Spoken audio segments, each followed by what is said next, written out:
नमस्कार, मैं हूं आर्य अवस्थी और आप देख रहे हैं कंट्री कनेक्ट न्यूज़ का खास कार्यक्रम सच का सामना। उत्तर प्रदेश के मुख्यमंत्री श्रीमान योगी आदित्यनाथ ने इस बात का साफ संकेत दे दिया है कि वो हिंदुत्व की अपनी नीति पर पूरी मजबूती के साथ कायम रहेंगे। चाहे जिसको जो भी कहना हो कह ले, चाहे जिसको जो भी विरोध करना हो कर ले, लेकिन वो अपनी हिंदुत्व की डगर से टस से मस नहीं होने वाले, क्योंकि योगी ये अच्छी तरह से समझते हैं कि हिंदुत्व भाजपा की कोर आइडियोलॉजी है और उसे समझौता करने का सीधा सा अर्थ है अपने कैडर को हताश और निराश करना।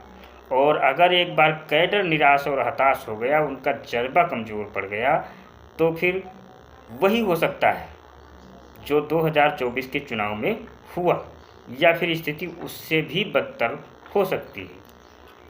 हिंदुओं को जातियों में बांटकर खंड खंड करने में लंबे समय से लगा विपक्ष और इस्लामिक ताकतें आखिरकार 2024 चुनावों में सफल हुई।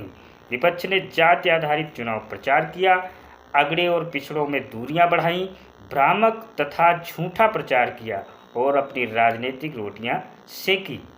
हिंदुओं के ऊपर विपक्ष ने डिवाइड एंड रूल की पॉलिसी लगाई और मुसलमानों को सरकार के खिलाफ भड़काकर और डराकर उनका वोट हासिल किया।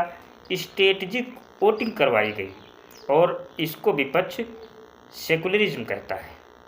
अपने आप को सेकुलर कहने वाला एक गैंग, जो वास्तव में सूडो सेकुलर है, छद्म धर्मनिरपेक्ष है, इस गैंग ने सेकुलरिज्म अर्थात धर्मनिरपेक्षता की एक नई परिभाषा लिखी है और नई परिभाषा अपने फायदे के हिसाब से गढ़ी है।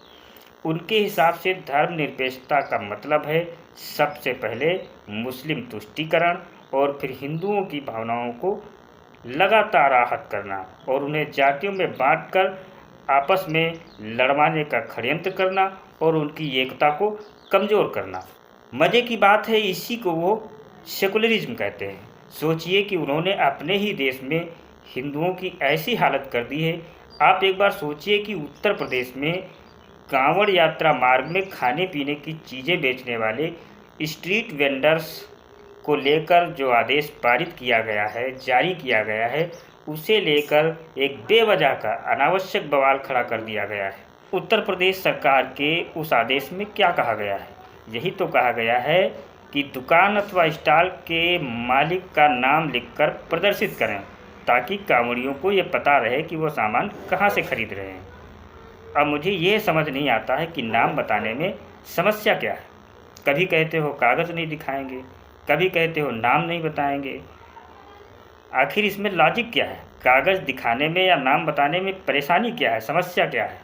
जो लोग कहते हैं कि ये एक तरह से मुसलमानों के साथ भेदभाव वाला रवैया है या उनके आर्थिक बहिष्कार के मकसद से किया गया है, तो क्या वो लोग ये बताएंगे कि हलाल सर्टिफाइड प्रोडक्ट क्या होते हैं, जिनकी मांग मुस्लिम समाज हमेशा करता है?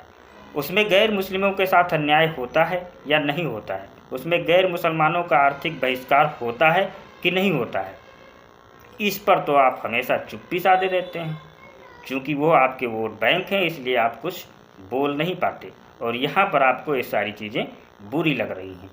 यह आपके दोहरे मापदंड हैं, न कि कोई सेकुलरिज्म। मज़े की बात यह है कि योगी सरकार के जिस आदेश पर हाय तौबा मची हुई है, वो कानून मूलतः 2006 में बना था, जिस समय मुलायम सिंह यादव की उत्तर प्रदेश के मुख्यमंत्री थे।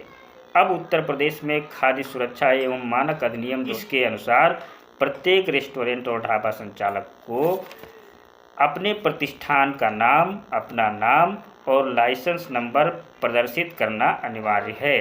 इसके अलावा जागो ग्राहक जागो पहल के अंतर्गत भी सूचना बोर्ड पर मूल्य सूची के साथ ये सब जानकारियाँ प्रदर्शित करवाना अनिवार्य है। ये सारी व्यवस्थाएं पहले से की गई हैं, बस इनको सख्ती से लागू अब किया जा रहा है। अब सवाल उठता है कि ये कानून 2006 में बना था, अब क्यों लागू किया जा रहा है? सरकार का तर्क है कि ये फैसला कांवड़ यात्रियों की पवित्रता और शुचिता बनाए रखने के लिए किया गया है। सरकार को लगातार ऐसी शिकायतें मिल रही थीं कि खाने पीने वाली चीज़ों में साफ सफाई की समस्या आती है लोग भ्रामक नाम रखकर अपना स्टॉल लगा रहे हैं और इसमें कांवड़ यात्रियों की पवित्रता, शुचिता और उनकी धार्मिक भावनाओं का ध्यान रख पाना आसान नहीं था। स्टॉल का नाम हिंदू देवी देवताओं के नाम पर और उसका संचालन मुस्लिम कर रहा था। सवाल ये है, भाई ऐसा करते क्यों हो? अपना बिजनेस अपने असली नाम और पहचान के साथ क्यों नहीं करते? भ्रामक नाम क्यों रखते हो? लोगों को भ्रम में क्यों डालते हो? ये भी शिकायतें आ रही थी कि वहाँ हलाल सर्टिफिकेशन वाले उत्पाद बेचे जा रहे हैं। हालांकि ऐसे प्रोडक्ट भारत में जगह जगह बेचे जाते हैं, लेकिन सोचने वाली बात है, जब कोई व्यक्ति अपनी धार्मिक यात्रा पर है और वो हलाल सर्टिफाइड प्रोडक्ट नहीं इस्तेमाल करना चाहता, तो इसमें विपक्ष को परेशानी क्यों हो रही है? तुम क्यों कांवड़ यात्रियों को ज़बरदस्ती ऐसे प्रोडक्ट बेचना चाह रहे हो? ऐसी भी रिपोर्ट्स समय समय पर आई हैं कि कई लोग खाने पीने की चीज़ों में थूक लगा रहे हैं, प्रसाद में थूक लगा रहे हैं, माला में थूक लगा रहे हैं। ऐसे में अगर कांवड़ियों की धार्मिक भावनाओं को ध्यान में रखकर सरकार ने कोई कदम उठाया है, तो इसमें आपको क्या परेशानी है भाई? अब तो इस मुद्दे पर जोरदार राजनीति भी शुरू हो चुकी है। मज़े की बात यह है कि असदुद्दीन ओवैसी जैसे लोग भी इसका विरोध कर रहे हैं। असदुद्दीन ओवैसी जो दिन से लेकर रात तक सिर्फ मुसलमान करते रहते हैं, मुसलमान के अलावा न कुछ सोचते हैं और न कुछ बोलते हैं, वो भी इस फैसले का यह कहकर विरोध कर रहे हैं कि ये फैसला सांप्रदायिक है। जिनकी हर बात सांप्रदायिक होती है, वो ओवैसी कह रहे हैं कि सरकार का ये फैसला सांप्रदायिक है। कांग्रेस भी इस फैसले का विरोध करती हुई नजर आ रही है, जिसके ऊपर हमेशा घोर तुष्टीकरण करने के आरोप लगते रहे हैं। इतना ही नहीं, एनडीए की कुछ सहयोगी पार्टियां जो मुस्लिम तुष्टीकरण की पक्षधर रही हैं, वो भी इस फैसले का विरोध कर रही हैं। अब महत्वपूर्ण बात यह है कि योगी ने इस फैसले पर पीछे हटने से साफ तौर पर इनकार कर दिया है। आपको बता दें, पहले ये आदेश सिर्फ मुजफ्फरनगर तक ही सीमित था, लेकिन अब यह शामली, सहारनपुर सहित पूरे कांवड़ यात्रा मार्ग पर लागू कर दिया गया है। इसका क्या संदेश है? योगी आदित्यनाथ बिल्कुल साफ तौर पर यह संदेश दिया है कि वो अपनी आइडियोलॉजी से कोई समझौता नहीं करने वाले हैं और वही उनकी जीत का मंत्र है। यहाँ एक बात और समझने की है, चाहे आप जितनी अच्छी से अच्छी जन कल्याण की योजनाएं चला लीजिए, लेकिन अगर आप अपनी कोर आइडियोलॉजी से पीछे हटते हैं या छोड़ते हैं, तो अपनी राजनीतिक आत्महत्या की तैयारी कर रहे हैं और अपनी हार की पटकथा खुद लिख रहे हैं। जैसा कि हम सभी जानते हैं कि भाजपा का कोर वोटर हिंदू है और भाजपा की कोर आइडियोलॉजी हिंदुत्व है। ऐसे में जब इस बात की शिकायतें मिल रही हों कि भ्रामक नामों से दुकानें चल रही हैं और इनमें साफ सफाई और कांवड़ियों की धार्मिक भावनाओं का ध्यान भी नहीं रखा जा रहा है, तो फिर सरकार को इस विषय में कोई न कोई निर्णय तो लेना ही पड़ेगा।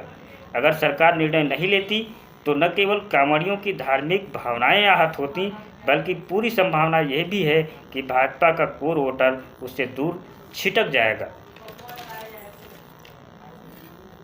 यही सब सोचकर योगी आदित्यनाथ की सरकार ने एक कठोर निर्णय लिया है और अच्छी बात यह है कि वो पीछे हटने के लिए बिल्कुल भी तैयार दिखाई नहीं दे रहे हैं। अब कल क्या होगा, परसों क्या होगा, ये कोई नहीं जानता है, लेकिन अभी तक की जो स्थिति है उसे देखकर यही लगता है कि योगी आदित्यनाथ इस फैसले से पीछे हटने वाले नहीं हैं। इस बात को लेकर वो पूरी तरह दृढ़ और कृत संकल्पित हैं कि कांवड़ियों की यात्रा पूरी सुरक्षा, पवित्रता, शुचिता और सम्मान के साथ पूरी हो। आपका इस खबर पर क्या सोचना है? कमेंट सेक्शन में हमें ज़रूर बताएं।